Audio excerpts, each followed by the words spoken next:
welcome to my channel. My name is Linda. I forgot what I was gonna say. You all know the spiel, right? Welcome to my channel. Hey there, let's try it round 2 or 3.5. Hey there, welcome to my channel. My name is Linda. I have some fun crafts for you today. So what are we waiting for? Let's get started. Today we'll be working on some Rustic Farmhouse Easter decor. So let's get working on project number 1. So for this project, I've chosen 2 boards. They're pretty worn, especially this one, and I love that. It's imperfect because we are not perfect, and that's why Jesus came to die on the cross for us, extending his grace so that we can be redeemed. So I'm going to cut down this imperfect board to about 15 inches, and then I'm going to cut this one down to about 20 inches. My ruler doesn't go that far.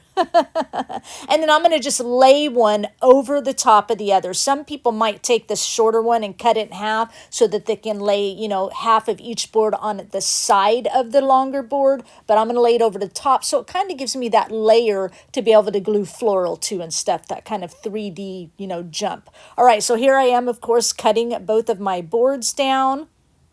And then I'll come in and go ahead and sand everything down here. I'll do a little painting on these boards, but not a whole lot because I want them to remain that rustic imperfectness. And then the florals will come along kind of, expressing, the grace of Jesus and making that rustic cross look beautiful. All right, so now I'm using some wood glue, and I know my finger, I don't know what it is about wood glue. I can't stand it on my fingers, but I'm using it here because, I always use a paintbrush. And then I'm going to place my board on top here, and then I'm not going to clamp it because I'm going to come in with 3 1¼ inch nails and just hammer it down. So between the wood glue and the nails, this cross will be nice and stable. All right, and next up, I have a woodward, Grace. I use my wood laser to cut it out. You can find lots of woodwards at like Hobby Lobby or just use single wood letters. You can buy packages of wood letters. You could paint it on, if you're a beautiful penist. I made a word if you have beautiful handwriting. You can paint it on or whatever. So, you've got options there. And then I'm coming in with my gosh, I just had a brain freeze. Coming in with my Dixie Belle chalk paint in the color drop cloth. Again, I did this a couple weeks ago. I grabbed the wrong jar that's all thick, and I'm like, I'm not getting the right jar. So I'm brushing it on thick and then spraying it with water to kind of, make it more runny, I guess, to paint. And then I'm going to dry it off here. And then I'm going to come in and sand most of it off. I want to see quite a bit of wood through it, but just a little bit of paint. So then you're like, well, why did you paint so much? I don't know. It's like, I feel like I got to have enough paint on there so that when I take it off, if I, take off a little more than I want, there's still enough on there. Whereas if I don't put enough and then I sand it off, then I don't have enough and I got to go paint again. So that's my thought process for the whole thing. Now I'm coming in with some black paint mixed with water, doing a little bit of splatters. I'm sure I'm getting some on Boston's bum, but that's okay. She'll match her sister because we did that last week, right? Or was that the week before? Anyway, she got a splattered bum too. All right, now I'm coming in with some florals and greenery and things like that. All of these come between Walmart and Hobby Lobby where I purchased them. And I just tried to, this one's my favorite. Comes from Hobby Lobby, a great big stock of it. I used it when I did those kind of cement mossy bunnies. If you missed any of my spring videos, I'll have a playlist link down in my description box. This will be added to it because I changed the spring playlist. Now it's spring and Easter. So there we go. We combine them. Adding in the florals, which I love. These ones are my favorite. The one I glued down just there. Ranunculus. I sound like I'm saying binoculars. Those are my favorite flower. I love it. And then bringing in just some of these different greeneries off some other florals, rip apart, and some little squigglies. Just trying to add a lot of texture. And now, I put the one board over the other, right? So it gives me that kind of stair-step look too. So some flowers are a little bit further and some are a little bit lower. And no, I'm not a florist here. I'm not a floral designer, but I think I make it look pretty decent. But I love, love, love the rustic of the wood and, the painting and the splatters. you know, and then you come in and you just bring these gorgeous, you know, florals in, and it's just that relationship with Jesus, right? It's just that relationship. He comes in, he makes us clean and makes us all beautiful again. Right, just about done with the floral part, and then we'll come in and add just a little bit more. Did I even say that grace word I was going to spray paint? Well, you saw the picture. I spray painted it with matte spray paint, okay? I think I was talking off on some other tangent. All right, this ribbon, one of my favorites from Dollar Tree, so I just tied it into a bow, left really long tails, so I'm kind of gluing that in between the flowers. And then I'm coming in and just a little bit more paint to make it a little bit brighter white, because the spray paint was just not quite bright enough to stand out a little bit. I wanted that grace word to kind of really stand out. And then, of course, I'm going to glue it on here using my Beacon Fabrica glue over to the right here. And once I get this word on, that makes this beautiful project complete. We'll take a look at the results at the end of the video.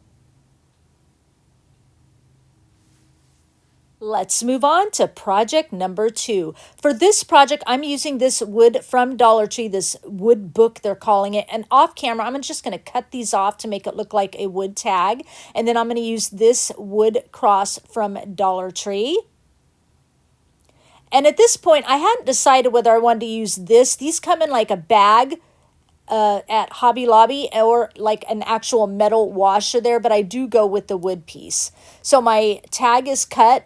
And then, of course, I sanded it off, and now I'm drilling a hole. Nice big drill bit here. And look, oh my gosh, we get to see all of Boston on video here. I left this in for you because normally we just see her bum. There she is. She's growing up. Her Maine Coon is coming out. All right, I'm going to use Waverly Antique Wax on this first, and then bring in my Dixie Belle drop cloth. When it's light colored wood like this, and I know a lot of you have heard this spiel before, but we're always getting new, subscribers. Welcome to my channel. If you're new, glad to have you with us. I like to do the Waverly Antique Wax first, and then when I put the drop cloth over it, and then I go to distress it, that dark color kind of comes up around the paint, and it gives it more of that kind of 3D texture. And I'm doing both of these, paints, if you want to call them both paints, on these two pieces here. All right, so for my quote today, you will have a free printable. Link to my blog will be in the description box. I did the is and the word in vinyl, of course, the worthy and the lamb cut out with my laser machine, but you'll have it PDF and PNG. So if you have electronic cutting machine, or the PDF if you want to trace it, and then paint it on yourself, however you want to do it. I'm going to use this matte black spray paint off camera to paint my wood words with. Okay. Again, you can use just wood letters if you want, or if you wanted to cover the top with paper and you wanted to use the PDF and print it onto your paper and then cut your paper to fit your wood tag. I did that a lot before I got an electronic cutting machine or a laser, and it looks just as beautiful. All right, here I am with the drop cloth, of course, getting that painted up, and then I'm going to come in and sand it up, just 120 grit sandpaper. I love how that wax comes out around that paint. Just gives it that more of a rustic look. And yes, another project with a cross, and the next one will be a cross. There's a running theme here today, I think. And I love how this one, oh, those big chunks that come off, I love how this just sanded right up. It's just makes my heart happy. Beautiful. All right, I'm going to use this scrapbook paper for my cross. I'm going to just trace out both sides. But I don't want the whole cross to be covered because I didn't paint it and distress it for nothing. So I'm going to come in on both sides about 1/8 of an inch or so. I'm going to redraw that perimeter. And then I'm going to cut it out. The back of the cross is going to be seen a little bit. So that's why I'm going ahead and covering the back. All right, so here I am cutting that out. Don't worry, you don't have to watch me cut both out. Just one. Almost there. Here we go. All right. Now you can see what it looks like, a little bit of wood around the perimeter showing. I'll cut it down a little bit more because not quite enough wood showing, but I'll get this one done. And I'm taking it to my sewing machine. Y'all know, if you've been with me a while, love to take my papers to the sewing machine and sew on them. I just sew on them like the regular fabric. My old machine, used to have to do like a size 9 or 10 needle, but this one, like size 14, like works on everything. You just have to play with your sewing machine and see if you know, what needle works best. Because if they're too large a holes, you need to go down, you know, with your needle and then just sew, like I said, like it's regular fabric. If you want the look of stitching, but you're not a sewist, is that a word? Making it up, you can use like a fine Sharpie marker, make little dash lines around the edges, will look just as cute. And now I'm taking the open end of my scissor blades, I'm scraping along the edges of my paper, giving it a little bit more of a rustic look. That would just kind of help that paper pop up off that wood a little bit. And then I'll take my Distress Oxide ink and Vintage Photo and a little finger dauber. And it's not really seen a lot here, but just kind of going around the edges, darkening those edges up. I do go back in and like darken them a little bit more, but you know, you don't have to watch that. You can just kind of see that I do it a little bit here. There, now to really pop up off that wood. Very nice. So I'll go ahead and glue those on into position front and back. And you, of course, don't have to do any paper on your cross. The reason I do paper, of course, is because it gives it a little bit more, you know, decoration on our project. And I don't got to worry about trying to put wood filler in that hole and trying to cover the hole. Wood filler never really covers it. You always still see that round circle. So I'll go with scrapbook paper and cover it up. I'm using just a piece of tape here that I had my wood words on when I spray painted it so that I know where to start my word, you know, and then just kind of keep it, you know, level and straight across. I just kind of laid it there. Using my Beacon Fabri-Tac glue, you can use Z6000 or like super glue, but I'm very confident in the Fabri-Tac glue, so that's what I'm going to use here. Get that glued down, and then of course get the other one glued down. Again, just going to lay it here so I know where to start my word there. And of course, my vinyl is already down. Again, to remind you, I will have a link to my blog in the description box with the PDF, or you can take the PNG to your, you know, electronic cutting machine program and work with it there. And I'll have the fonts listed as well if you want to just, you know, print it up yourself with your computer or, you know, in your electronic program or whatever. Silhouette or Cricut or whichever one you use. Because I think the PNG, you still have to kind of clean the background and in between the letters. So you may just want your own fonts and do it yourself. All right, got that on there. And I chose black because I think it really stands out on the tag. And yes, again, of course, I'm bringing in my black paint mixed with water. I can't believe you didn't think I was going to do that. Using my fan brush here, I'll put my glue bottle in front. And then I just tap the fan brush to add splatters. And I'll do all the way around, as you see, front, side, and back. Getting this over the other side. And I wipe it off the excess because if I don't, then there's too much paint on the brush. And then when I begin to splatter, you get those long drips, and I can't stand those. All right, now everything's dried from the splatter. I'm just laying my cross where I want it, and then I'm just going to lightly mark where not to glue because I don't want my glue seen from the back side, right? And then I'll again use my Beacon Fabri-Tac glue and get this in place. Making sure on the back my glue's not seen, slide it in a little further. And then here I am just gluing down that little wood piece. I don't remember what these are called, but you can get a bag of them at Hobby Lobby in the, you know, wood section. And pretty cheap, well, maybe $4.99, but you get like freaking 20 of them or something. All right, and then I'm coming in with that Vintage Photo ink and just inking around the edges of the tag and then around the words a little bit more so that it looks as distressed as kind of the cross. I'll even do a little bit on the cross around the edges, you know, where it's just painted and stuff a little bit more like you see here, just to kind of bring in a little bit more of that rusticness. I hope this project was easier for you, or not easier, easy for you to want to create it. Now I'm bringing in some of this wood from Dollar Tree. It's a little bit thick, but even my large twine that I get at Walmart was not thick enough. It looked like I was using string because our project is kind of chunky. So I'm just going to have a bigger knot and have it look thicker. Although this was the smallest diameter of rope that I've seen at Dollar Tree. Normally it's a lot thicker around, but I'll just make a nice tight knot here. Perfect. And then I'm just bringing in some of this kind of cream and black check ribbon I get from Hobby Lobby. Just do a little double knot here. Nothing fancy. I think I only show a single knot, but off camera I come back in with a double knot. And then one more thing. So our cross on the front makes this top heavy, right? Front heavy. So I buy these at Dollar Tree because we get to use it like the easel to help hold things up. So I'm just kind of cutting the top, each corner off, so it fits the tag a little better because it kind of stuck out the back of my tag, and then I'll just sand that. I'm not worried about painting the back or anything like that. It looks good enough. And then I'll use my Beacon Fabri-Tac glue here. Glue this to the back. Our tag will now set up. It's nice and stable. That makes this project complete. We'll look at the results at the end of the video.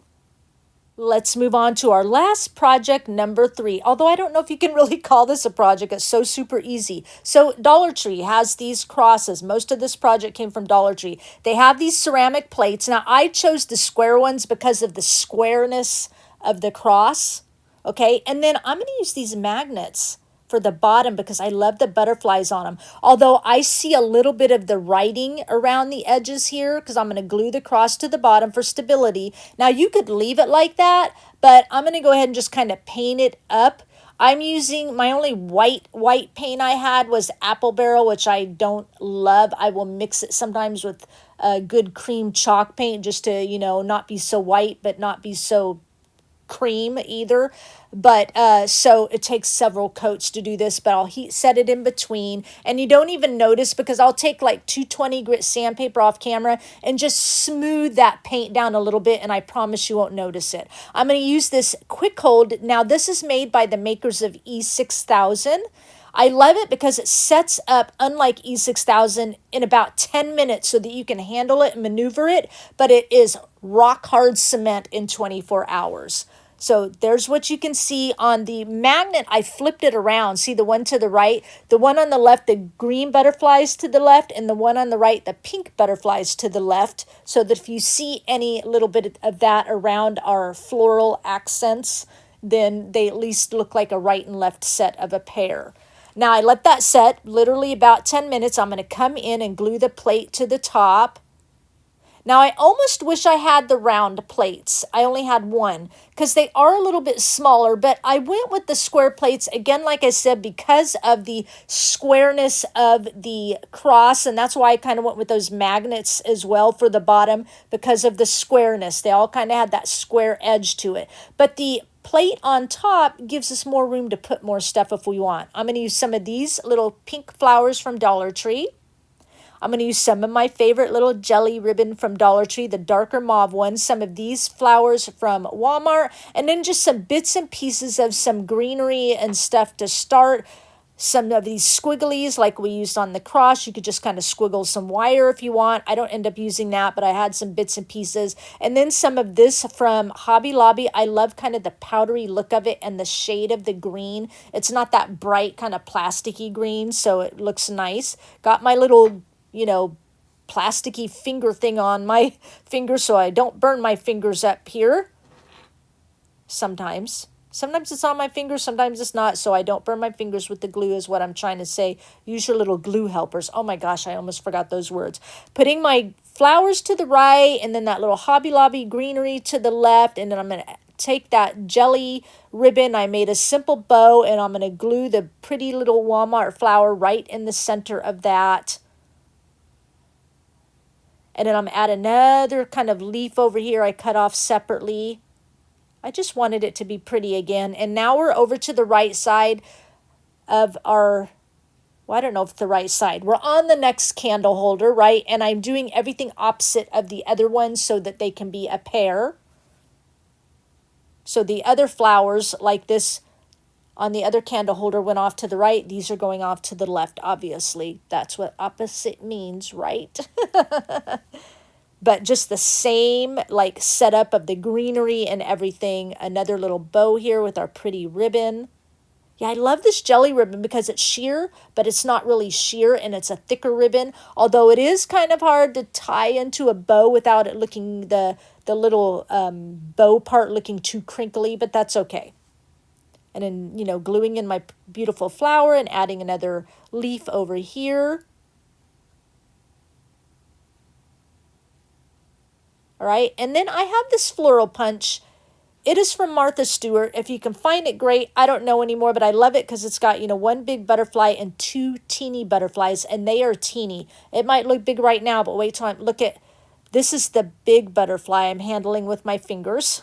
Yeah, I have to use tweezers. And I'm just doing a couple butterflies on each one. On here, when I'm doing them, I end up having them in the same place, but when you look at it in the final looks, you'll see one of them, I, you know, took them off and changed them up. But the tiny butterfly is like really tiny, but I like it because they just give this, you know, what do I want to say? Just a tiny touch of butterflies to make it pretty. So we have our cross, and then we have our, you know, they're just there. They're subtle. That's the word. Thank you, whoever yelled that at me. They're just nice and subtle.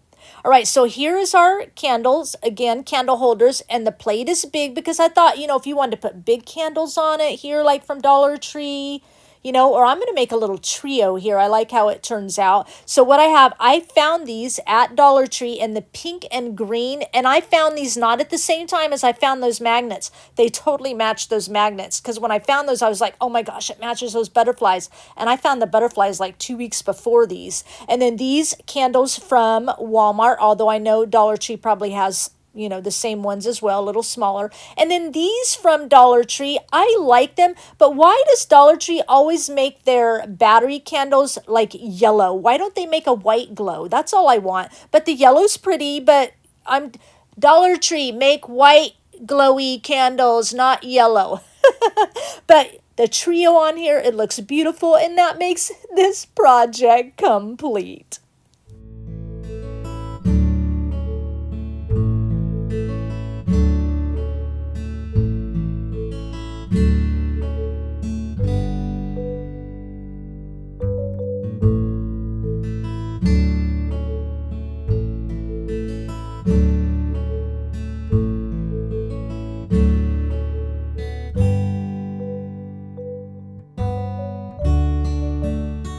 So I hope you enjoyed all of our Easter projects, all with the cross theme in mind. And my next video will probably have the same theme because, it relates to Easter. And I know a few of you have been wanting some projects with crosses in them.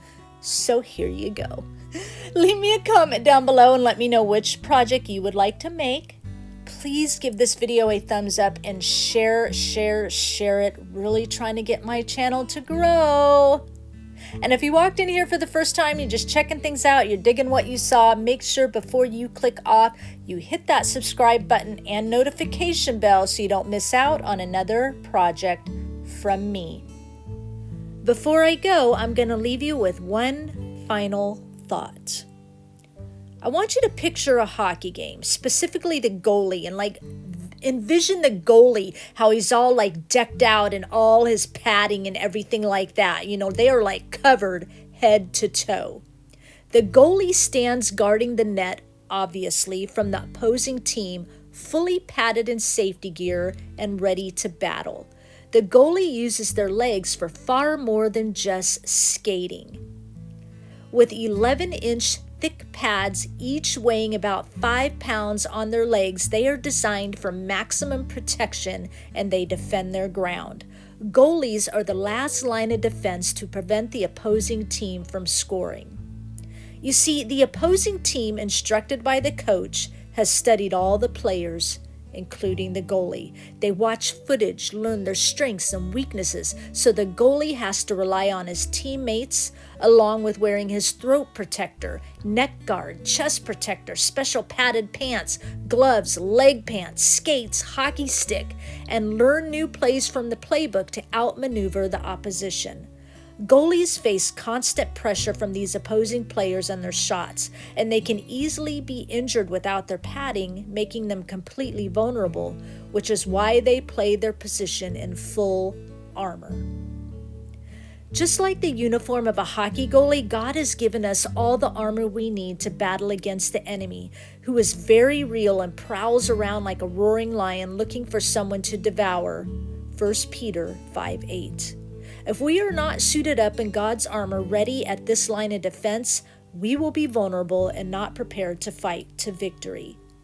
Fighting to victory means we must have unwavering faith, courage, and commitment to Jesus. We must have trust in Him, trust His word, and trust in His promises. You see, the enemy will study our strengths and weaknesses, and when we don't trust in what God has for us, it will make our gameplay more difficult.